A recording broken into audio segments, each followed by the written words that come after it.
కరుణామయుడా, స్తుతులకు పాత్రుడా, ఈ యొక్క సమయంలో తండ్రి మేమందరము మీ సన్నిధిలో చేరి, మీ యొక్క నామము ఘనపరచుతూ, మీ యొక్క సన్నిధిలో స్తుతించుటకు, మిమ్మల్ని ఆరాధించుటకు, మిమ్మల్ని ఘనపరచుటకు ఇచ్చిన ఈ యొక్క గొప్ప తరుణము బట్టి మీకు స్తుతులు, స్తోత్రములు చెల్లించుకొనుచున్నాము.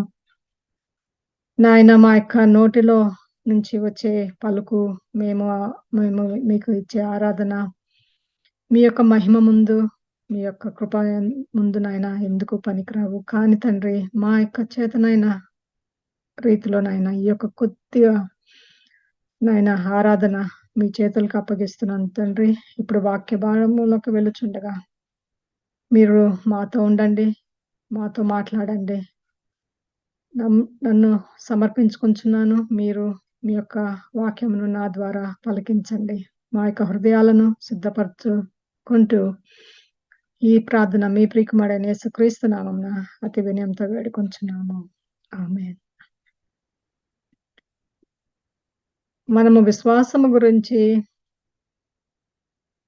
ఎన్నో మార్లు, ఎన్నో సార్లు కూడా మనము మాట్లాడుకున్నాము. కానీ ఎందుకో ఈ వారము దేవుడు మళ్ళీ ప్రేరేపణ కలిగించింది మన విశ్వాసము గురించి. Being faithful. దాని గురించి ఆయన ఎక్కువగా మాట్లాడుతా ఉన్నారు. అయితే మనం కొన్నిసార్లు అనుకుంటాము విశ్వాసం గురించి ఎన్ని సార్లు విన్నాం కదా అని. కానీ వాక్యంలో చూస్తే అనిపిస్తది ఎన్ని సార్లు మనం ధ్యానించుకున్నా ఇంకా చాలా విషయాలు ఉంటానే ఉంటాయి.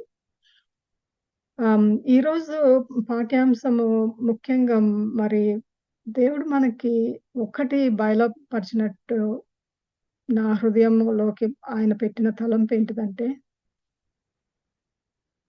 మనము విశ్వాసము గల దాసులుగా ఉన్నామా? లేకపోతే యజమాని లేనప్పుడు మనము ఇంకో విధంగా ప్రవర్తిస్తున్నామా?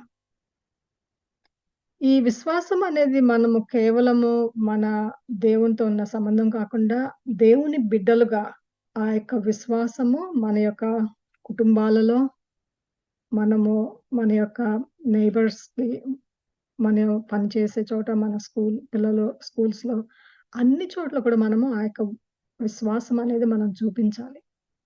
మనల్ని మనం పరీక్షించుకోవాలి. చిన్న పిల్లలు స్కూల్‌కెళ్ళినా, కాలేజెస్‌కి వెళ్ళినా, యూనివర్సిటీస్‌కి వెళ్ళినా పిల్లలు వాళ్ళు ఎట్లా ఉంటున్నారు? వాళ్ళ ప్రవర్తన ఎట్లా ఉంటుంది? వారు తల్లిదండ్రులు దగ్గర ఒక రకంగా, మరి బయట ఉన్నప్పుడు ఇంకొక రకంగా ప్రవర్తిస్తున్నారా? లేకుంటే నమ్మకంగా ఉండి తల్లిదండ్రులు బోధించినయి దేవుని వాక్యానుసారంగా మనము ప్రవర్తిస్తున్నామా? మన విశ్వాస జీవితము అనేది మన ప్రవర్తనలో తెలుస్తది. మన మాట తీరులో తెలుస్తది. కాబట్టి ఆ యొక్క విశ్వాసము మనము బయలుపరుస్తున్నామా? లేకుంటే ఇంట్లో బాగా వాక్యం చదివేసుకొని, ప్రార్థనలు చేసుకొని, బయటకు వెళ్ళిన తర్వాత మనకిష్టమైనట్టు ప్రవర్తిస్తున్నామా? మనం తల్లిదండ్రుల ఎడల మనము విశ్వాసం చూపిస్తున్నామా? తల్లిదండ్రులు పిల్లల ఎడల విశ్వాసం చూపిస్తున్నారా? భార్యలు భర్తల ఎడల విశ్వాసం చూపిస్తున్నారా? భర్తలు భార్యలు తప్ దగ్గర విశ్వాసం చూపిస్తున్నారా? ఈ విశ్వాసం అనేది మనము కొన్నిసార్లు అనుకుంటాము, దేవుళ్ళని నమ్మటము అనుకుంటాము. కానీ ఇట్ ఈస్ దానికన్నా ఎక్కువ. ఎందుకంటే విశ్వాస జీవితము జీవించటం ముఖ్యం. అది ప్రతి నిమిషం అంటే మన మాటల్లో చెప్పాలనుకుంటే నాకు మాట తీరులో అంటే నాకనిపిస్తది. యోసేపు గురించి మనము చదువుకున్నప్పుడు యోసేపుని చెరసాలలో వేస్తారు. అప్పుడు తన యొక్క ఫరోకి ఒక ఆహ్, కల వచ్చినప్పుడు దాని యొక్క భావము చెప్పాలంటే ఒక మాట అంటాడు యోసేపు. అది మనకి ఆహ్, ఆదికాండము 41 వచనం, 16 వచనాల్లో ఉంటది. నా వలన కాదు, దేవుడే ఫరోకి క్షేమకరమైన ఉత్తరము ఇచ్చునని ఫరోతో చెప్పెను. అంటే తన విశ్వాసం దేని మీదుంది? తన మీద కాదు. అంటే నేను కలలో భావం చెప్పగలను. ఆల్రెడీ ఇద్దరికి చెప్పాను. నేను చెప్పినట్టే అయింది అని తన మీద కాదు. కానీ తన విశ్వాసం ఎవరి మీద? దేవుని మీద. తన మాట ద్వారా తన యొక్క విశ్వాసం దేవుని యందు ఉన్న విశ్వాసం ఆయన బయలుపరుస్తున్నాడు ఫరోకి. తను అర్థం చెప్పినప్పుడు తన అన్న మాట చాలా ఉంటుంది. నా వల్ల కాదు.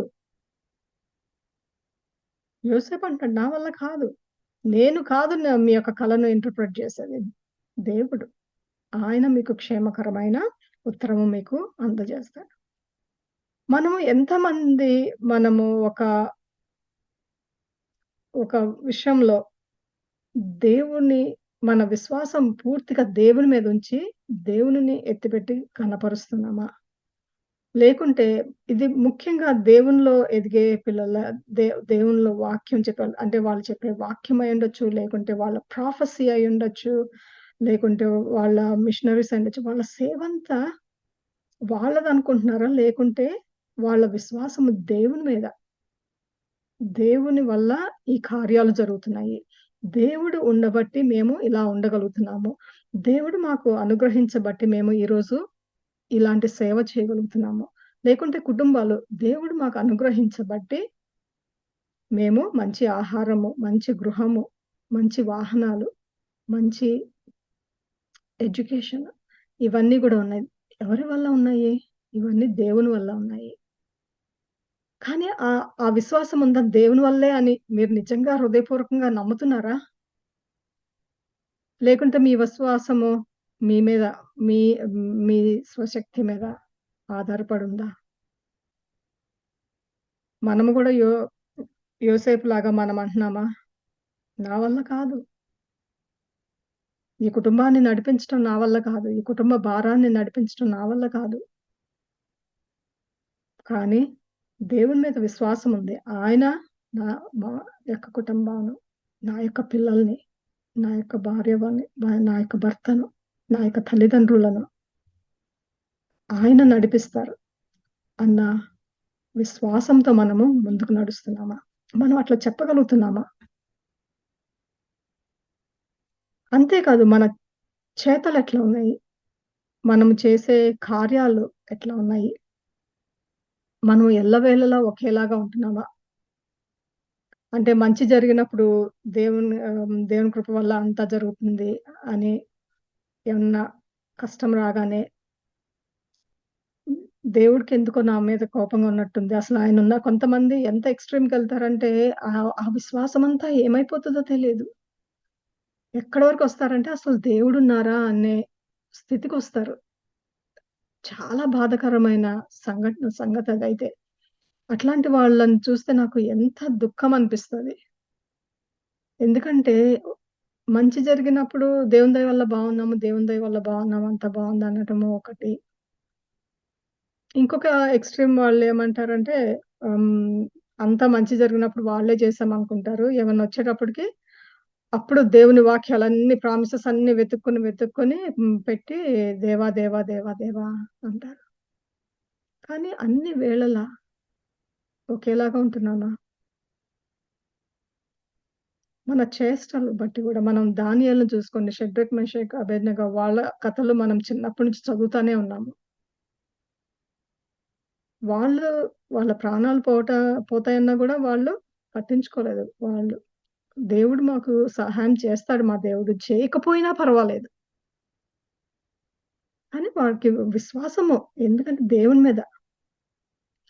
వారి యొక్క ఆ ప్రవర్తన చూసి వాళ్ళ యొక్క ఆ యొక్క వాళ్ళ యొ వాళ్ళ యొక్క క్యారెక్టర్ బట్టి ఆ యొక్క రాజులైతే ఏమి వాళ్ళైతే అనుకుంటారు. క్ష ఉదయకాలంలో వచ్చంటారు, "నువ్వు క్షేమంగా ఉన్నావా?" గుహ దగ్గరకొచ్చేయమంటారు. "నీ దేవుడు నిన్ను రక్షించాడా? నువ్వు క్షేమంగా ఉన్నావా?" కానీ అంటే మన ప్రవర్తన వల్ల ఇతరులకి, అన్యులకు ఆ విశ్వాసము ఎంత నమ్మకం ఉంటే ఆయన గుహ దగ్గరకి ఒక రాజు అంత పెద్ద రాజు ఆయన గుహ దగ్గరకొచ్చి "దానియేలు ఉన్నావా?" అని అడుగుతారు చెప్పండి. కాబట్టి మన కార్యాలు, మన మాటలు, మన ప్రవర్తన యేసుక్రీస్తు యొక్క మీద విశ్వాసము అంటే ఆయన మీద నమ్మకము అది కనిపిస్తుందా? అది మనల్ని మనము పరీక్షించుకోవాలి. అసలు విశ్వాసం అంటే ఏంటి? నాకన్నిటికన్నా మనము విశ్వాసం గురించి నిజంగా తెలుసుకోవాలంటే, మనం హెబ్రీ పత్రిక 11 అధ్యాయము అందరికీ ఎంకరేజ్ చేస్తుందేంటంటే, టైమున్నప్పుడు అందరూ చదవండి. అది almost faithful servants hall of fame లాగనమాట. అందరు విశ్వాసం గురించి ఎక్కడంటే సృష్టి దగ్గర నుంచి మొదలుపెట్టి ఒకళ్ళనొకళ్ళు గురించి అంటే ఎంతమంది గురించి ఏబేలు యొక్క ఆయన అర్పణ గురించి ఏనోకు ఎత్తబడటము గురించి అట్లాగే నోవా ఆ యొక్క విశ్వాసముతో అందరూ అనుకుండొచ్చు. ఈయనేంటి పిచ్చోడు ఇంత కన్‌స్ట్రక్ట్ చేస్తున్నాడు. ఎంత పెద్ద అలీకాని ఆహ్, ఆహ్, షిప్ బిల్డ్ చేస్తున్నాడేంటి అనుకునుండొచ్చు. మళ్ళీ 120 సంవత్సరాలు ఆయన కన్‌స్ట్రక్ట్ చేసింది. మనుషులు ఏమనుకున్నా సరే ఆయన మాత్రం దేవుని మీద విశ్వసించి దేవుని చెప్పిన మాట ప్రకారం ఆయన చేశాడంతే. ఆ! అట్లాగే మనం అబ్రహాం గురించి అనుకోవచ్చు, శారా గురించి అనుకోవచ్చు. మనం ఎంతమందిని మోషే గురించయితే అసలు చెప్పనక్కర్లేదు గదా! మనం ఆయనంతా దేవుడు వెళ్ళమంటే తిరిగి ఐగుప్తు ఎక్కడి నుంచైతే ఎక్కడైతే తను పారిపోయొచ్చాడో అక్కడి నుంచి తను మళ్ళీ తిరిగి వెళ్ళటము. లేకుంటే తను విశ్వాసంతో తను పెద్దయిన తర్వాత ఫరో కుమార్తెగా తను ఉండటముగా ఇష్టపడలేదు. ఈ విధంగా మనము ఆ చాప్టర్ మొత్తం ఒకదాని తర్వాత ఒకటి చదివితే ఎంత డీటెయిల్డ్‌గా ఉంటది. అందరి గురించి. అట్లనే ఎరుకో గోడలు ఎట్లా పడినాయండి? వాళ్ళేమన్నా యుద్ధం చేసారా? ఏం చేయలేదు గదా! దేవుడు వాళ్ళకేం చెప్పారు? దాని చుట్టూ ప్రాకారం చుట్టూ తిరగమన్నారు 7 సార్లు. 7 రోజులు. ప్రతిరోజు రోజు తర్వాత రోజు అందరూ చూసినోళ్ళందరూ వాళ్ళని చూసి ఏంటి వీళ్ళేం చేస్తున్నారు? మొదటి రోజంటే ఏదో తిరుగుతున్నారులే అనుకోవచ్చు. రెండో రోజు తిరిగారు. మూడో రోజు. ఇంకా ఏడో రోజొచ్చేటప్పటికి 7 సార్లు తిరగాలి. కానీ వాళ్ళేమి ప్రశ్నించకుండా వాళ్ళు గుడ్డిగా తిరిగారంతే. అయితే ఏమైంది? ఏడో రోజు అయిన తర్వాత ప్రాకారాన్ని కూలిపోయింది. అంటే విశ్వాసముతో మనకి అర్థం కాదు. చూసే వాళ్ళకి వెర్రితనంగా, పిచ్చితనంగా ఉండొచ్చు. లేకుంటే ఇదేంటి అసలు దేవుడు ఎందుకిట్లా చెప్తున్నాడు? ఇదసలు అయ్యే సంగతే అని మనకి అనిపిస్తాయి. చాలా సార్లు అనిపిస్తాయి. కానీ ఆ విశ్వాసంతో నిలబడి చేయటము లో ఉన్న అది మనకు కావాల్సింది. కష్టమైన, నష్టమైన అన్ని విషయాల్లో మనము ఆ యొక్క ఆహ్, హ్మ్, విశ్వాసంతో ముందుకు సాగటము. అంటే చెప్పింది చెప్పినట్టు చేయటము. అందుకే ఆ యొక్క మొదటి విషయంలో మనము ఆ చాప్టర్ చదివినప్పుడు ఫస్ట్ స్టార్టింగ్ హెబ్రీ పత్రికలో మొదటి వచనం అసలు విశ్వాసం అంటే ఏంటి అన్నది మనకి చెప్పి, దాని తర్వాత లాస్ట్‌కి మనకి ఎండింగ్‌కొచ్చేటప్పటికి కొన్నిసార్లు నిజమే కదా! కొన్నిసార్లు వాళ్ళు they did not see what they believed in. అయినా దే డిడ్ ఇట్. అది వాళ్ళ విశ్వాసంలో ఉన్న గొప్పతనము. కానీ ప్రతి ఒక్క విశ్వాసికి కూడా మనము వా వాక్యంలో చదివితే మనందరికీ తెలుసు ఆహ్, కల్దీయులకు రాసిన పత్రికలో గూడా మనము విశ్వాసం అనేది it is one of the fruit of the spirit. ఆత్మ ఫలాలలో ఒక ఫలం అది విశ్వాసం అనేది. మనకి గల్తీయులు రాసిన పత్రిక 5వ అధ్యాయము 22, 23. 22వ వచనంలో యాక్చువల్‌గా ఉంటది. అది విశ్వాసం అనేది ఒక ఆత్మ ఫలము అని చెప్పి. కాబట్టి అది మనం ఎప్పుడు గుర్తుంచుకోవాలి. ఓ మనము ఏం చేయాలి? మనము అంటే ఒక విశ్వాసికి ఏమేమి లక్షణాలు ఉంటాయి? మనము మన యొక్క ఆహ్, ఫెయిత్‌ని మన యొక్క విశ్వాసాన్ని మనకు కావాల్సిన గుణాలేంటిది? మనం ఎక్సర్‌సైజ్ చేయగలం అవన్నీ. అంటే కొన్ని మనకి క్లూస్ ఏంటిదంటే ఒకటేంటిదంటే మనము చాలా విధేయులుగా ఉంటాము. దేవుని వాక్యానికి మనం ఎప్పుడైతే విశ్వాసంలో ఉంటామో, ఆయన వాక్యానికి, ఆయన మాటకి, యేసుక్రీస్తుకి మనము విధేయులుగా ఉంటాము. Will be obedient. అంతే కాదు, ఒక విశ్వాసిని మనము ఎట్లా గుర్తించగలం అంటే, ఆయన యొక్క ఆహ్, విధేయత బట్టి, లేకుంటే వాళ్ళు ఆహ్, వినయాన్ని బట్టి. ఎప్పుడైతే దేవుని విశ్వాసంలో ఉంటారో, వాళ్ళకి చాలా దే ఆర్ వెరీ హంబుల్. ఆ యొక్క వినయం అనేది వాళ్ళలో కనిపిస్తా ఉంటది. అదే విధంగా ఒక సాక్రిఫిషియల్‌గా ఉంటారు. ఎట్లా అంటే త్యా త్యాగ త్యాగంతో త్యాగ హృదయం కలిగిన వాళ్ళనమాట. వాళ్ళకెట్లా అంటే వాళ్ళని తగ్గించుకొని ఇతరులకి సహాయం చేసే హృదయం ఉంటది. ఎందుకంటే వాళ్ళకి నమ్మకము. దేవుని మీద నమ్మకము. సంపూర్ణ నమ్మకం ఏంటిదంటే, ఎ పర్వాలేదు దేవుడు నాకిస్తాడు. ప్రస్తుతం వాళ్ళకి అవసరం ఉంది కాబట్టి వాళ్ళకిద్దాము అని వాళ్ళకొక విశ్వాసం. ఆ యొక్క విశ్వాసంతో వాళ్ళు ఆ యొక్క త్యాగాన్ని చేయటానికి వాళ్ళు వెనకంజ వేయరు. వాళ్ళకి కొద్దిగా కష్టమైనా వాళ్ళు కష్టపడి అది చేయడానికి సిద్ధపడతారు. విశ్వాసుల ప్రప్రథమంగా వాళ్ళ యొక్క దృష్టి ఎప్పుడు దేవుని మీద ఉంటది. ఏ పని చేసినా దేవుని నడిపింపు గురించి, దేవుని ఆజ్ఞలు ని పాటించాలని, ఆయన పిలుపు కోసము వేచి ఉండి, ఆయన చెప్పిన విధంగా పరిశుద్ధాత్మ దేవుడు నడిపింపు కోసము వాళ్ళు ఎదురు చూస్తూ ఉంటారు. విశ్వాసులెప్పుడైనా. వాళ్ళకి వాళ్ళు ఏదో హేస్టీ డెసిషన్స్ తీసుకొని ముందుకి వెళ్ళిపోరు. ఏమన్నా ఒక దేవుని ఒక కార్యం ఇచ్చినప్పుడు. పరిశుద్ధాత్మ యొక్క నడిపింపు వాళ్ళ దృష్టి ఎప్పుడు గూడా యేసుక్రీస్తు మీద. దేవుని మీదనే వాళ్ళు దృష్టి పెట్టి ఉంటారు. నిజమైన విశ్వాసులను గమనించండి. మనము ఈ క్యారెక్టర్స్ అన్నీ వాళ్ళలో చూడగలుగుతాము. అంతేకాదు వాళ్ళు చేసే ప్రతి ఒక్క పని గూడా వాళ్ళ మోటివేషన్ సెల్ఫిష్ మోటివేషన్ గాదు. ఏదో అందరిలో గొప్ప అనిపించుకోవాలి, అందరి ముందు చూపించుకోవాలి గొప్పతనము. ఆహ్, హ్మ్, నేను దేవుని నామంలో ఏమేం కార్యాలు చేస్తానో అది కాదు వాళ్ళు. వాళ్ళు దేవుని ప్రేమ. They do it out of love. దేవుని యొక్క ప్రేమను కనపరచటానికి నా దేవుడు, నా దేవుణ్ణి నామంలో ఆయన యొక్క ప్రేమను అది ఎక్స్‌ప్రెస్ చేయడానికి. అంటే వాళ్ళ మోటివేషన్ ఏదో వాళ్ళ సెల్ఫిష్‌నెస్ కాకుండా అది వాళ్ళ యొక్క ప్రేమతో కూడిన దానితో ప్రేరేపింపబడి చేస్తారు కార్యాలన్నీ గూడా.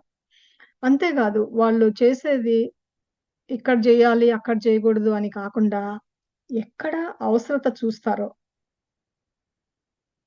ఒకవేళ పెద్ద పాస్టర్ అయ్యుండొచ్చు. పెద్ద ఇవాంజలిస్ట్ అయ్యుండొచ్చు. పెద్ద గెస్ట్ అయ్యుండొచ్చు. కానీ కొంతమంది ఎట్లా అంటే గబుక్కుని పక్కన ఏమన్నా ఆహ్, ఏమన్నా అడ్జస్ట్ చేయాలన్నా అంటే ఒక ఆహ్, ఊహించుకోండి పెద్ద పెద్ద మీటింగ్స్ జరుగుతా ఉంటాయి. గబుక్కుని మనం ఎళ్లి ఏమన్నా చైర్ ఇట్లా అయిపోయి లేకుంటే ఎవరైనా పడిపోబోతుంటే గబుక్కుని వెళ్లి పట్టుకోవటము. లేకుంటే ఆహ్, చే ఆహ్, టైమ్ అయిపోయింది. ఇంకా హాఫ్ అవరే ఉంది. మీటింగ్ స్టార్ట్ అవ్వడానికి ఇంకా పని కాలేదు. They get involved. అంటే వాళ్ళు నేను గొప్ప, నేను చేయను, ఇది నా పని కాదు అనుకోకుండా దే డోంట్ ఈవెన్ హెసిటేట్. వాళ్ళెళ్ళేసి వాళ్ళ కుర్చీలు అరేంజ్ చేస్తారు. అందరూని లోపలికి రమ్మని ఆహ్వానిస్తారు. ఏమన్నా పనులు మిగిలిపోతే ఆ పనులు చేస్తారు. ఈ విధంగా వాళ్ళు ఎక్కడ వారి యొక్క అవసరత, వాళ్ళ సేవ ఎక్కడ చేయగలరో అన్నది వాళ్ళు చూసుకుంటారు. ఇట్లనే ఒక దైవ సేవకుడు ఒక మీటింగ్‌కి ఇన్వైట్ చేస్తే ఆయన మార్నింగ్ కొద్దిగా ఎర్లీ‌గా వెళ్ళిపోయారంట. వెళ్ళిపోతే ఒక ఆవిడ అంతా ఊడుస్తా ఉంటే బయట హ్మ్, ఆహ్, ఆయన వెళ్లి అడిగారంట. అమ్మ పాస్టమ్మ గారు ఎక్కడ ఉన్నారు? పాస్టమ్మ గారిని కలవటానికొచ్చాను. ఇవాళ మీటింగ్ ఉంది గదా! దానిలో నేనే స్పీకర్‌ని అందుకే వచ్చాను అంటే ఆవిడన్నారు రండి నేనే ఆ యొక్క పాస్టమ్మ గారిని అని. అంటే ఆయన వచ్చిన గెస్ట్ చాలా షాక్ అయ్యారంట. ఏంటి ఇంత పె చర్చ్ ఒక దైవ సేవకురాలు. తను ఏదో చర్చ్‌లో మెంబరో లేకుంటే పనామనో ఎవరో ఊడుస్తున్నారనుకున్నారు. But when you see a need బహుశా ఆ రోజు రావాల్సిన వాళ్ళు రాలేదేమో, ఆరోగ్యం బాలేదేమో, whatever it is. When there is a need you serve there. ఎక్కడైతే మనకి అవసరత ఉంటదో అక్కడ సేవ చేస్తారు. దేవుని యందు విశ్వాసంలో ఉన్నవాళ్ళు.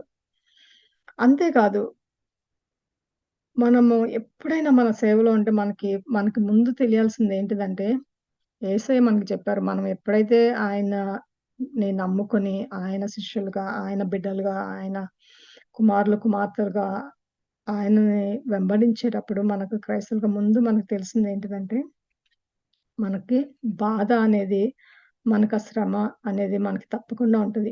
అందుకే యాక్చువల్‌గా మనం ఇవాళ పాఠ్య భాగం చదివిన దానిలో మత్తయి సువార్త 24 అధ్యాయం ముందు కొద్దిగా ఫస్ట్ నుంచి మనం చదువుకుంటా వస్తే అక్కడ యేసుక్రీస్తు ప్రభు తన శిష్యులకి చెప్తారు.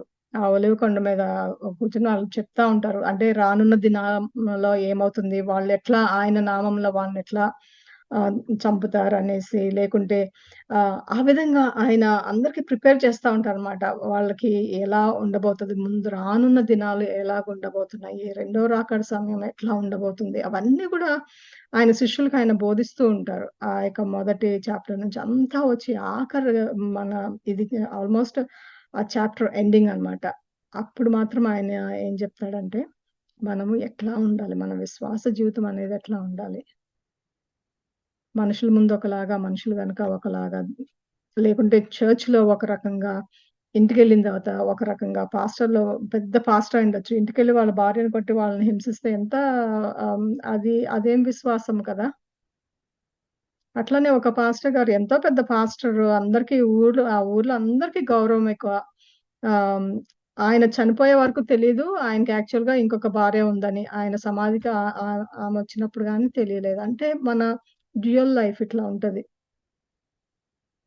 కానీ విశ్వాసం కలిగిన వారు ఎప్పుడు గూడా అట్లా చేయరు. దేవుడు ఏమి పనిస్తే అది నమ్మకంగా చేస్తారు. అంతేకాని ఒకళ్ళని మెప్పించాలని, లేకుంటే ఒకళ్ళ ముందు ఒక రకంగా వెనక ఇంకొక రకంగా అట్లా ఉండరు. విశ్వాసులు ఎప్పుడు గూడా ఒకే రీతిలో దేవుని ఆజ్ఞ అనుసరించి క్రీస్తు పోలిన వారి వలే ఉంటారు. ఎందుకు తెలుసా? మన దేవుడు నమ్మదగిన దేవుడు. వాగ్దానం చేసిన వాడు నమ్మదగిన వాడు. అదే ఉంటది కదా! హెబ్రీయులు రాసిన పత్రిక 10వ అధ్యాయము లోకొచ్చేటప్పటికి అక్కడుంటది. Who he promised is faithful. నిజమే. వాగ్దానం చేసిన వాడు నమ్మదగిన వాడు. అందుకే మనము మన విశ్వాసం ఆయన మీదుంచి ఒక ఉన్నప్పుడు ఒకలాగా, లేనప్పుడు ఒకలా కాకుండా అన్ని వేళలా విశ్వాసంతో, అన్ని సందర్భాలలో విశ్వాసంతో. కానీ మనం ఎప్పుడైనా విశ్వాసంలో ఫస్ట్ ఎదగాలంటే మనకి ప్రారంభం అనేదుండాలి. అలాగే అంతం అనేదుండాలి. మనం ఎప్పుడు మన విశ్వాసంలో మన ప్రారంభము అనేదేంటిదంటే మనకి ఎప్పుడైతే మనము దేవుని యొక్క లక్షణాలను నమ్ముతామో, ఆయన గురించి ఆయన చెప్పుకున్నవి నిజమని నమ్ముతామో, మన వాక్యంలో మన బైబిల్ మొత్తము స్క్రిప్చర్‌లో ఎక్కడన్నా చూడండి. ఆ యొక్క పరిశుద్ధ గ్రంథంలో యేసుక్రీస్తు గురించి ఎన్నో ఉంటాయి. ఆయన యొక్క క్యారెక్టర్ చెప్పాలంటే జెహోవా జైరా ఆయన అనుదినము ఆహారం అనుగ్రహించే దేవుడు. లేకుంటే ఆయన ఆయన యొక్క గాయాల చేత మనకి స్వస్థతను అనుగ్రహించాడు. Jehovah Rapha. లేకుంటే ఆయన ఇమ్మాన్యుయేల్. ఈ విధంగా అనేకమైన క్యారెక్టరిస్టిక్స్ ఉంటాయి. ఫస్ట్ అండ్ ఫార్‌మోస్ట్ మనము ఎప్పుడైనా సరే, మనము దేవుని యొక్క గుణగణాలను నమ్మాలి. అండ్ అక్కడ స్టార్ట్ అవుతది. When you believe that. మన విశ్వాసంలో పునాది ఏంటిది అసలు స్టార్టింగ్ ఎక్కడుంటదంటే, మనము ఆయన దేవునిని నమ్మాలి. He is what he says he is. ఆయన తన గురించి ఆయనేం చెప్పుకుంటున్నారో అది మనం నమ్మాలి. ఎంతంటే మనము ఎలాంటి సందేహం లేకుండా మనము ఖచ్చితంగా నమ్మగలిగినప్పుడు, అది మనకి గట్టి పునాదయినప్పుడు మనము అప్పుడు విశ్వాసంలో ఎదగటానికి మనకి ఉంటది. ఆ విశ్వాసము ఎదిగి, ఎదిగి ఎక్కడికొస్తదంటే, ఆయన యొక్క వాగ్దానాలు మీద నమ్మకం కుదురుతది. ఎప్పుడైతే మనము వాక్యం చదివి, ఆ వాక్యాన్ని అర్థం చేసుకొని, ఆయనతో సమయం గడిపి నప్పుడు మనము మన ప్రార్థనా జీవితం గాని, మన వాక్యములో ప్రతిదినము దానిలో ఎదుగుతున్నప్పుడు, అప్పుడు మనకి ఆయన వాగ్దానాలను ఎత్తిపెట్టి ప్రార్థించటము మనకి తెలుస్తది. ఏ హ్మ్. ఆయనకి అసాధ్యమైనది ఏదీ లేదని తెలుస్తది. ఇవన్నీ తెలియాలంటే మనము ఆ యొక్క వాగ్దానాలని మనము నమ్మగలగాలి. వన్స్ యూ బిలీవ్ మొదటగా ఆయన యొక్క గుణగుణాలను నమ్మాలి. దానిలో ఎదిగి, ఎదిగి మన వాక్యంలో, మన ప్రార్థనా జీవితంలో ఆయనకి దగ్గరగా అయ్యి, ఆఖరికి మనము ఏ స్థాయికి రావాలంటే దేవుని వాగ్దానాలు నెరవేర్పులోనికి తప్పకుండా వస్తాయి. కాలము, సమయము ఆయన చేతిలో ఉండొచ్చు. కానీ దే వాక్యంలో ఏది గూడా ఆయనిచ్చిన ఏ ఒక్క వాగ్దానం కూడా జరగకుండా ఉండదు. ఆ యొక్క విశ్వాసంలోనికి మనం ఎప్పుడు రాగలుగుతామో, then we will be that ఇందాక నేను చెప్పాను గదా! ఎలాంటి ఫెయిత్‌ఫుల్ సర్వెంట్‌కి ఏమేం క్వాలిఫికేషన్స్ ఉండాలో అవన్నీ కూడా మనకి వాక్యంలో ఎదుగుతా ఉంటే, ఆయన వాగ్దానాలను మనం అనుభవించగలుగుతా ఉంటే, వాటిని ఎత్తిపట్టి ప్రార్థించి, వాటికి సమాధానాలు పొందుకుంటా ఉంటే, మన విశ్వాసం దినదినానికి పెరిగి, అప్పుడు మనకెట్లా అంటే, మన మీద మనము ఆధారపడటం తగ్గించుకొని, యేసుక్రీస్తు మీద, యేసుక్రీస్తు యొక్క ఆయన యొక్క వాగ్దానాల మీద మనకి నమ్మకం అనేది కుదురుతది. అది విశ్వాసము గల ఆహ్, హ్మ్, దాసుని యొక్క గుణాలు. అది మనము చేయాల్సిన ఆహ్, హ్మ్, మనము ఏ విధంగా మనము ఎదగాలి విశ్వాసంలో అనేది. అయితే ఆఖరికి మనము ఒకటి చెప్తాం. మరి విశ్వాసంలో ఉంటే మనకి ఎదిగినప్పుడు మనకి ఫలితాలేంటి? మనకి చాలా వరకు మన మానవులుగా నేనెప్పుడు చెప్తా ఉంటాను. సరే విశ్వాసంలో ఎదుగుతాను. దాని వల్ల నాకు వచ్చే what am I going to reap out of it? మనము వాటెవర్ మనము విత్తుతున్నాము సరే విశ్వాసంలో. మరి నాకేమొస్తది అని చాలా మందికి ఉంటది. మనం విశ్వాసంలో ఎదుగుతుంటే మనకి ఇవ్వాల్సిందేంటంటే యాక్చువల్‌గా ఇంగ్లీష్ వర్సెస్ చాలా ఉన్నాయి. మనకి సామెతల గ్రంథంలో అనేకమైన రెఫరెన్స్ ఉన్నాయి. ఎందుకంటే ఆయన he protects the way of his faithful ones అంటే విశ్వాసము గలిగిన వారికంటే వాళ్ళ యొక్క మార్గాలను ఆయన కాపాడతారని. అట్లాగే మా కీర్తనలు 97 అధ్యాయము 10వ వచనంలో ఉంటది. హి గార్డ్స్ ద లైఫ్స్ అని. ఆయన త జ ప్రాణాలను కాపాడతారని. అట్లాగే తను the lord loves just and will not forsake his faithful ones. అంటే ఆయన తన వాళ్ళని ఎప్పుడు విడనాడడు. తన విశ్వాసులను, తన కుమారులను, తన బిడ్డలని ఆయనెప్పుడు విడనాడరు. అది కీర్తనలు గ్రంథము 37వ అధ్యాయము 28వ వచనంలో. ఈ విధంగా మనం చదువుకుంటా ఉంటే చాలా ఉంటాయి. రెండో తెస్సలోనికీయులకు రాసిన పత్రిక మూడో అధ్యాయం మూడో వచనంలో గూడా he will strengthen you and protect you అని ఉంటది. ఆయన నిన్ను బలపరుస్తారంట. ఆహ్, మనల్ని కాపాడతారని. మనము బైబిల్ అందుకే మనమేంటంటే మనం విశ్వాసము మనం ఎదుగుతా ఉంటే ఇవన్నీ మనం అనుభవిస్తాము. మన జీవితాలలో మనకి అందుకే వాక్యము అంత ముఖ్యం. ఎందుకంటే ఈ వాక్యాలు చదువుతా ఉంటే మనకెంత ధైర్యమో అంతే కదా! ఏ యేసయ్య నన్ను భద్రపరుస్తారు. ఆయన నాకు శక్తిని అనుగ్రహిస్తారు. అని ఇలా చెప్పుకుంటా ఉంటే అంటే ఎప్పుడైతే మనకి కొన్ని సంఘటనలు మన జీవితంలో జరుగుతాయో, ఈ యొక్క వాక్యము మనం ఎత్తిపెట్టి ప్రార్థించినప్పుడు అది సఫలతలోనికొస్తదో, మనకి ఆయన మీద నమ్మకం ఇంకా పెరుగుతది. కాబట్టి ఈ యొక్క విశ్వాస జీవితము మనము ఎదగాలంటే అది మన చేతిలోనే ఉంది. అందుకే ఆ యొక్క విశ్వాస జీవితం మనము అవలంబించుకోవటానికి ఆయన వాక్యానుసారంగా జీవించి, ఆయనకు నమ్మకమైన దాసులుగా మనముండాలంటే మనము హ్మ్. ముందుగా మనం చేయాల్సిందంటే వాక్యంలో ఉన్న ప్రామిసెస్ అన్నీ చదవండి. దేవుని యొక్క గుణగణాలన్నీ చదవండి. దాన్ని ఆధారం చేసుకొని మీ యొక్క జీవితాలను ఆయనకి ఇష్టమైన రీతిలో విశ్వాసంగా ఉండండి. అది కష్టతరమైన సరే. కొన్నిసార్లు తేలిగ్గా ఉంటేనేమో ఇంతేనా అనుకుంటాము. కొద్దిగా కష్టంగా ఉండడం అమ్మో! ఇదా అనుకుంటాం. అంటే ఎప్పుడు కూడా మన రియాక్షన్స్ ఎప్పుడు వరల్డ్‌లీగా ఉంటాయి. అంతేగాని చిన్న వాటిలో మనం విశ్వాసంగా ఉంటే మనకు ఎక్కువ బాధ్యతనిస్తారు. అందుకే ఇక్కడ చెప్తారు గదా! ఆయన మంచి ఆహ్, నమ్మకమైన సేవ ఆహ్, సేవ సేవకుడు ఆయన తిరిగొచ్చినప్పుడు ఆ ఇంటి కుటుంబంలో ఉన్న వాళ్ళందరికీ గూడా ఆయన టేక్ కేర్ చేస్తుంటే, ఆయన నేను లేనప్పుడు గూడా ఎంత బాగా చూసుకున్నారు గదా! నా కుటుంబ సభ్యులని. ఆయనేం చేస్తాడంట, తన యావత్ ఆస్తి మీద అతన్ని దానికి ఆ యొక్క రెస్పాన్సిబిలిటీ ఇస్తాడనమాట. అంటే చిన్న దానిలో అంటే కేవలము వాళ్ళ ఇంటి వారందరికీ కూడా తగిన వేళ అన్నము పెట్టడానికి ఏర్పరిచిన ఆ యొక్క దాసుడు నమ్మకముగా ఉండబట్టి తన యావత్ ఆస్తి మీద తనకి అధికారం ఇస్తారనమాట. మనము యోసేపు విషయంలో గూడా అదే గదా!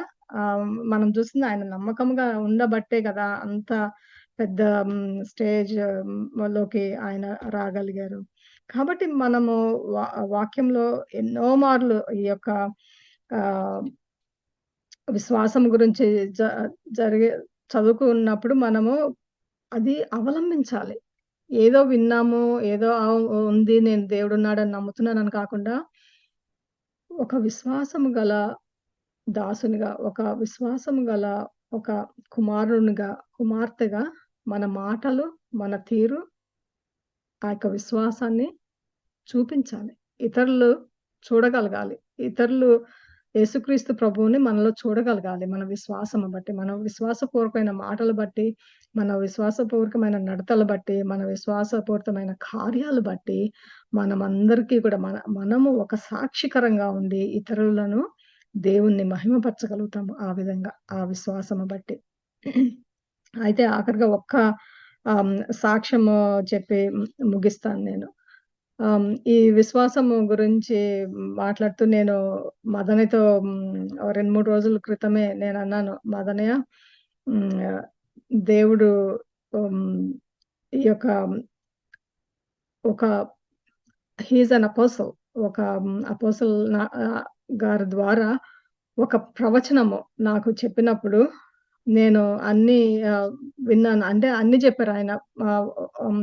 అంటే మన మినిస్ట్రీ ఎట్లా ఉంటది? దేవుడు ఏ విధంగా ద్వారాలు తెరవబోతున్నాడు? ఏవని అని ఆయనసలు నాకెప్పుడు తెలీదు ఆయన గురించి. ఆయన ద్వారా పలికించారు.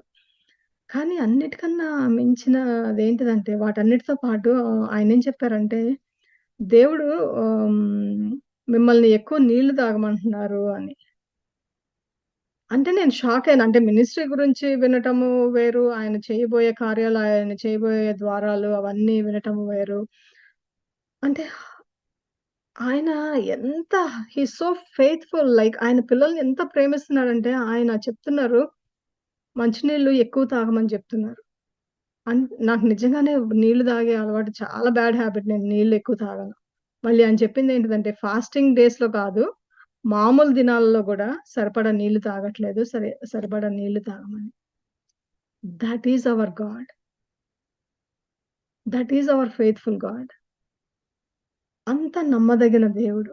మన గురించి నేను ఏ పాటి దానిని? Who am I? కానీ నా యొక్క మంచినీళ్ళ గురించి ఆలోచించే ఆయన ఆ యొక్క ప్రవక్త ద్వారా తెలియని వ్యక్తి ద్వారా తెలియపరిస్తే నా యొక్క హృదయం ఎంత నిండిపోయిందని అనిపించింది నాకు. ఇంత మన యెడల విశ్వాసం గల దేవునికి మనం ఇంకెంత విశ్వాసం కలిగుండాలి. మనం ఎంత చేసినా గూడా తక్కువే. కానీ నేను మదనే అది చెప్పినప్పుడు అన్నాడు. మదనే అన్నాడు, "రాణి నువ్వెందుకట్లా అనుకుంటావు? చిన్నదని ఎందుకంటావు?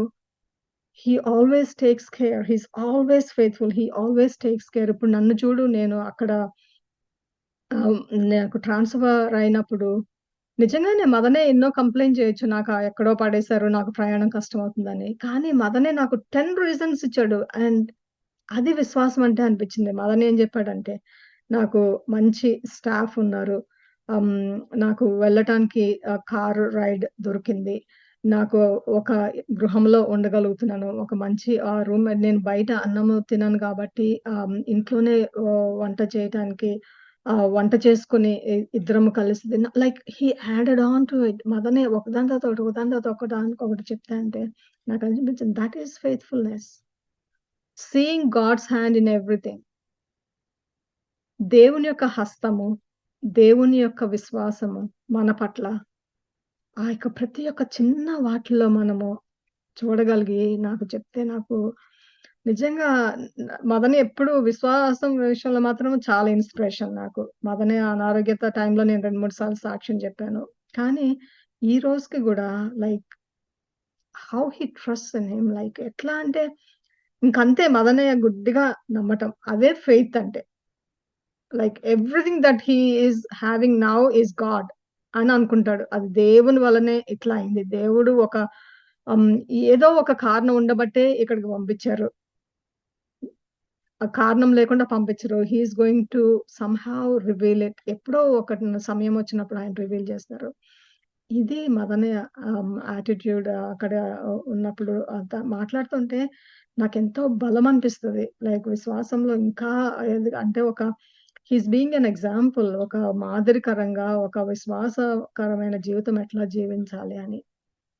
మనం కొన్ని చిన్నయి అనుకుంటాం కానీ, but when you think all of it, when you start counting all those blessings, అది విశ్వాసం అంటే. That is the faith. అందుకే నేను ఈరోజు ఈ యొక్క సాక్ష్యంతో ముగిస్తాను. కానీ అందరికి ఎంకరేజ్ చేసేదేంటిదంటే, దేవుడు ఇచ్చిన ఆ యొక్క whatever he is asking you to do. మరి ఆయన మీ జీవితాల్లో ఏం చెప్తున్నారో, ఏ విధంగా మిమ్మల్ని వాడుకోబోతున్నారో తెలీదు కానీ, దేవుని స్వరము వినండి. దేవుని నమ్మండి. దేవుని యొక్క గుణగణాలను ప్రారంభించి, ఆయన యొక్క వాగ్దానాలు సంపూర్ణతలోనికొస్తాయని అన్న స్టేజ్‌కి ఎదిగి, ఆయన మీద సంపూర్ణంగా, కంప్లీట్‌గా ఆయన మీద ఆధారపడుతూ విశ్వాసంలో ఎదగాలని నా నా కోరిక. మనందరం గూడా హ్మ్, ఈ వాక్యాలను మన హృదయంలో చేర్చుకొని, గుండెల్లో ఉంచుకొని, మనము ఈ రోజు నుంచి ఒక నిర్ణయం తీసుకున్నాము. Let us start living in faith. Day to day, ప్రతి దినము what are the ways I can be faithful to God. ఏ విధంగా నేను దేవునిలో నేను నా యొక్క విశ్వాసాన్ని నేను చూపించగలుగుతాను. ఇతరులకి ఎట్లా నా విశ్వాసం ద్వారా ఇతరులకి నేను ఎట్లా సాక్షికరంగా ఉండగలను అన్నది ప్రతి ఒక్క దినము let us check in our own hearts and go from there. God bless you all. Hallelujah! Hallelujah! Hallelujah! స్తోత్రం, స్తోత్రం, స్తోత్రం, స్తోత్రం. హల్లెలూయా! నాయనా ప్రభువా, విశ్వాసము గురించి నాయన ఎంతగానో మీరు మాకు చెప్పారు. విశ్వాసులుగా మేము ఎలాంటి గుణగణాలు మాకుండాలి? ఏ విధంగా మేము ప్రవర్తించాలి? ఏ విధంగా మేము సాక్షికరంగా ఉండాలి? ఏ విధంగా విశ్వాసంలో ఎదగాలి అని అన్ని కోణాల నుంచి నాయన మీరు మాకు బోధించిన విధానం బట్టి మీకు అనేకమైన స్తుతులు, స్తోత్రములు చెల్లించుకొంచున్నాం తండ్రి. తండ్రి యేసయ్య, ఈ యొక్క దినము నాయన ఇక్కడ చేరిన బిడ్డని ఏ ఒక్క బిడ్డను గూడా మీరు ఖాళీ చేతులతో పంపనని వాగ్దానం చేస్తున్నారు నాయన. ఎవరైతే నాయన ఏమేమి విత్తారో నాయన వాటన్నిటిని కోసే సమయము వచ్చిందని వాగ్దానం చేస్తున్నారు. మరి ఈ వాక్యం ఎవరికో తెలియదు కానీ, ఆ యొక్క వాగ్దానము దేవుడు అనుగ్రహిస్తున్నారు. ఎవరైతే మరి వాళ్ళ మీద వాళ్ళు నమ్మకం ఉంచారో చెప్తున్నారు. ఆ యొక్క బరువుని తీసివేసి, ఆ యొక్క సమస్యను తీసివేసి దేవుని మీద పెట్టమని చెప్తున్నారు. నా మీద పెట్టండి. I am a faithful God. I am going to take care of it. కాబట్టి ఎవరైనా సంకోచిస్తున్నా సరే, ఎవరికైనా చిన్నపాటి ఏమన్నా అనుమానం ఉన్నా, ఆ అనుమానము తీసివేసి, ఆయన మిమ్మల్ని ఆహ్వానిస్తున్నారు. ఆయన దగ్గరికి వచ్చి మీ యొక్క భారాన్ని ఆయన మీద మోపమని చెప్తున్నారు. ఆయన యొక్క కాడిని తేలికపరుస్తానని చెప్తున్నారు. ఈ వాక్యం నాకైతే తెలియదు కానీ, ఈ యొక్క వాగ్దానము ఈ యొక్క దినము అనుగ్రహిస్తున్నారు. మీ యొక్క శక్తి మీద కాక నా శక్తి మీద ఆధారపడండి. నేను ఆహ్, విశ్వాసము గల దేవుడను. I am a faithful God. నేను చెప్పిన ప్రతి మాటను నేను నెరవేర్పులోనికి తీసుకొస్తాను. నా మీద భారము మోపండి. మీరొక్కళ్ళు మోయాల్సిన అవసరం లేదు. ఆ భారము దేవుని మీద మోపమని ఈరోజు మిమ్మల్ని అందరిని అడుగుతున్నారు. ఎవరికైతే ఈ వాక్యము ఆయన పంపిస్తున్నారో, అది మీరు హృదయంలోనికి తీసుకొని మీ యొక్క భారము ఆయన మీదకి పెట్టండి. ఆయన యొక్క ఆయన యొక్క ఆ యొక్క విశ్వాసాన్ని అనుభవించండి. ఆ యొక్క విశ్వాసము మీరు గూడా అనుభవించి ఇతరులకు మీరు మీ యొక్క సాక్షికరంగా ఉండండి. కరుణామయుడా, స్తుతులకు పాత్రుడా, thank you Lord. Thank you Jesus. Hallelujah! Hallelujah! Hallelujah! Hallelujah! Oh! నా దేవా, నాయనా, అనారోగ్యంతో బాధపడుచున్న బిడ్డలారా బాధపడకండి. మీ విశ్వాసము దేవుని మీద ఉంచండి. నిజమే, I heal you through my stripes అని వాగ్దానం ఇచ్చాడు. ఆయన గాయముల ద్వారా స్వస్థపరిచే దేవుడు. ఆ యొక్క అనారోగ్యతతో బాధపడుచున్న వాళ్ళకు నమ్మకముతో ఆయన దగ్గరికి రండి. Believe that he is the healer. ఎప్పుడైతే ఆయన పరమ వైద్యుడని నమ్ముతారో మీలో ఉన్న ఆ యొక్క అనారోగ్యత నుంచి మీకు విడుదల కలగబోతుంది. దుష్ట శక్తులతో పీడితమైన బిడ్డలులారా ఆయన దగ్గరకు రండి. ఆయన యొక్క దగ్గర నుంచి విడుదల పొందండి నాయన. Hallelujah! Hallelujah! Oh! God thank you so much for all the promises. ఈ చేస్తున్న ప్రతి ఒక్క వాగ్దానం ఈ బిడ్డలని ప్రేమించి నాయన, మా అందరి పట్ల మీ యొక్క కృప చూపించి నాయన, మరి మీరు ఇస్తున్న ఈ యొక్క వాగ్దానాలు బట్టి, ఈ యొక్క ఆశీర్వాదాలు బట్టి మీకే ఎనలేని స్థుతులు, స్తోత్రములు తండ్రి. ఈ చేరిన ప్రతి ఒక్క బిడ్డను ఆశీర్వదించండి. వారి యొక్క ప్రతి ఒక్క సమస్య ఎరిగిన నా ప్రభ, ప్రతి ఒక్క హృదయం ఎరిగిన నా ప్రభ, వారు నాయన మీ మీద నాయన ఆధారపడుటకు, మీ మీ మీ మీద నాయన విశ్వాసము, సంపూర్ణమైన విశ్వాసము మీ మీద ఉంచి తండ్రి, వారి జీవితాలను నడిపించుటకు నాయన మీరే వారికి మార్గము సరళం చేయండి. పరిశుద్ధాత్మ దేవ మీ యొక్క మహిమతో నింపండి నాయన. యేసుక్రీస్తు మీద ఆధారపడుట నేర్పించండి నా ప్రభువా. తండ్రి యేసయ్య, మీ యొక్క అగ్ని ఇక్కడ దింపండి నాయన. మీ యొక్క సన్నిధి నాయన మేము అనుభవించగలుగుతున్నాము. Thank you for your presence. We can feel you Lord, feel you. ప్రతి ఒక్కళ్ళు నాయన పరిశుద్ధాత్మ దేవుని అనుభవించండి. ఆయన కుమ్మరిస్తున్న ఆ యొక్క దీవెనలు స్వీకరించండి. Receive all the blessings that he is showering upon you and he is just releasing his power on all of you. Receive it, receive it. నాయన ఈ యొక్క గొప్ప భాగ్యం నాయన మీరు విడుదల చేస్తున్న ఈ యొక్క గొప్ప అగ్ని బట్టి, ఈ యొక్క గొప్ప శక్తి బట్టి, thank you for the power that you are releasing on every single person that is gathered here, and the power that you are going to release on everyone that is going to join later and watch this. నాయనా దేవా, గొప్ప దేవుడవు నాయన, గొప్ప దేవుడవు, కరుణామయుడ, మీకే అనేకమైన స్తుతులు, స్తుతులు, స్తోత్రములు నాయన. ప్రతి ఒక్క బిడ్డను మీ యొక్క పాదాల చెంత పెట్టుచు మేము విశ్వాసకరమైన బిడ్డలుగా జీవించుటకు నాయన మాకు నేర్పించమని మమ్మల్ని మేము సమర్పించుకొంచు ఈ ప్రార్థన మీ ప్రియకుమారుడైన యేసుక్రీస్తు నామమున అతి వినయంతో వేడుకొంచున్నాము తండ్రి. ఆమేన్, ఆమేన్. ప్రభువైన యేసుక్రీస్తు కృపయు, దేవుని ప్రేమయు, పరిశుద్ధాత్మ సహవాసమును మీకందరికీ తోడయ్యుండును గాక. ఆమేన్. God bless you all.